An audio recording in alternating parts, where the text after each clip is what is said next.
Good morning, જય માતાજી। તો સ્વાગત છે આજના ફરીથી એક નવા બ્લોગ વિડીયોમાં તમારું।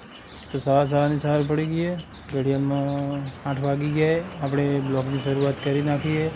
તો વિડીયોની અંદર કન્ટિન્યુઅર તમે બન્યા રહેજો, તમને બહુ મજા આવશે। લાઈક, કોમેન્ટ, શેર, સબસ્ક્રાઈબ કરવાનું ભૂલતા ના। તો આપણે ઘડિયાળમાં 8 વાગી ગયા પણ હજુ પાણી આવ્યું નથી। તો પહેલાં આપણે પાણી જોઈ લઈએ કે પાણી આવ્યું કે નથી આવ્યું। લગભગ તો આવ્યું જ નહીં। તો પાણી તો આવી ગયું છે પણ આપણે કાગ બંધ હતો, ચાલુ કર્યો નહીં। આપણે મેડમને કહી દઈએ કે પાણી આવ્યું, પાણી આવ્યું।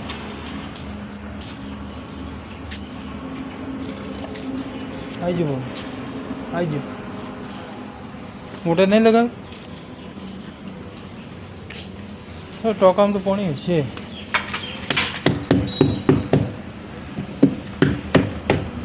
બે ફરમાં ખાલી પડ્યું આટલું હોય।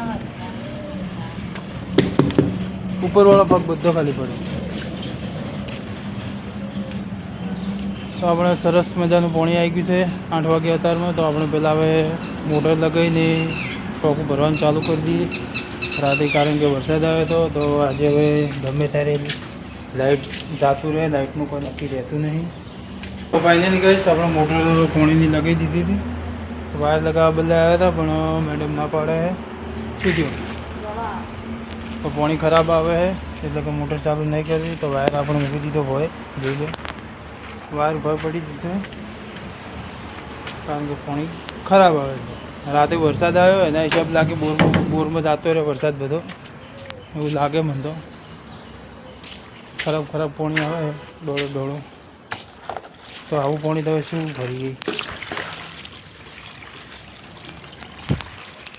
રાતે વરસાદ આવ્યો તો એના હિસાબથી ખરાબ પાણી આવે છે। તો હાલ તો આપણે ટોકામાં પાણી છે જ, પણ આ તો કીધું ટોકાની અંદર થોડા ઘણું કીધું હોય તો સારું, એવું આપણે કોમ આવે। શું તો વાયર તો લાવું જ રોકા બાજુ વળી। તો પાણી તો ખરાબ આવે જ છે હવે, તો વાયર લઈ લઈએ।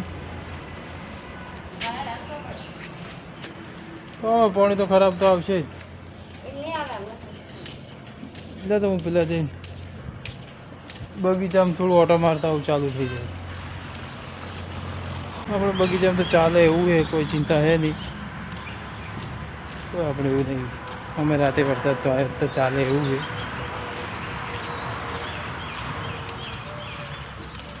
તો હવે આપણે ફટાફટ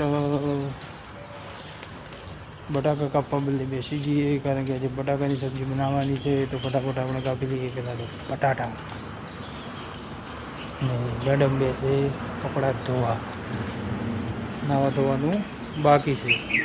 ને પાણી તો કેટલું ખરાબ આવે તમે જોઈ લો।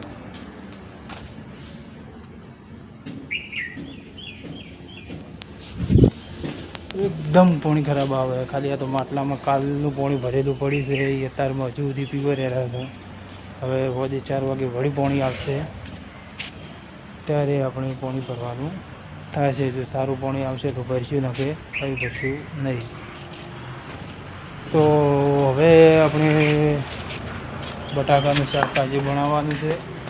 તો વિડીયોની અંદર કન્ટિન્યુ બનાવી રહેજો। લાઈક, કોમેન્ટ, શેર, સબસ્ક્રાઈબ કરવાનું ભૂલતા ના, અને સબસ્ક્રાઈબ કરવાનું ખાસ કરીને ભૂલતા ના।